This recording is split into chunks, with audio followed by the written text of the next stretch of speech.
ఒక మాట అంటేనే పౌరుష పొడుచుకొస్తుంది మనకి. ఎవరైనా ఒక దెబ్బ కొడితేనే 100 దెబ్బలు వాళ్ళని కొట్టి అవసరమైతే నరికెత్తాం అనిపిస్తుంది. కానీ రాళ్లతో కొడుతుంటే ఆ గుణవంతుడు, ఇదిగోటి ఈ గుణవంతుడి దగ్గర నేర్చుకున్న పాఠం ఏంటి?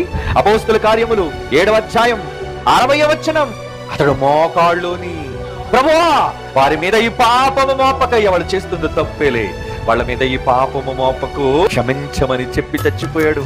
క్షమించమని చెప్పేదే గుణవంతుని లక్షణం. పొరుగు వారిని క్షమను కోరుకున్నదే గుణవంతుని లక్షణం. నీ శత్రువును సైతం ప్రేమించమని చెప్పేదేనండి నిజమైన గుణవంతుని లక్షణం.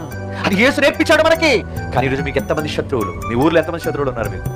చివరికి నాయకుడు కూడా శత్రువే, పార్టీ వాడంటే శత్రువు, అందరూ మనకి శత్రువులు. ఆడవాళ్ళకి శత్రువులు, మగవాళ్ళకి శత్రువులు, ఈ పార్టీ వాడు ఆ పార్టీ వాడికి శత్రువులు, ఆ పార్టీ వాడు ఈ పార్టీ వాడికి శత్రువులు, ఈ ఊరుడు ఆ ఊరుడికి శత్రువు, ఈ కులపడు ఆ కులపడికి శత్రువు. ఎంతమంది శత్రువులు! శత్రువుల మధ్య జీవిస్తున్నాం మనం. వద్దు, మనం ఎవరు శత్రువులు కాదరా, మనదంతా కుటుంబం. ఎందుకు చంపుకోవాలి? మనమంతా ఒకే ఫ్యామిలీ, ఒకే కుటుంబం.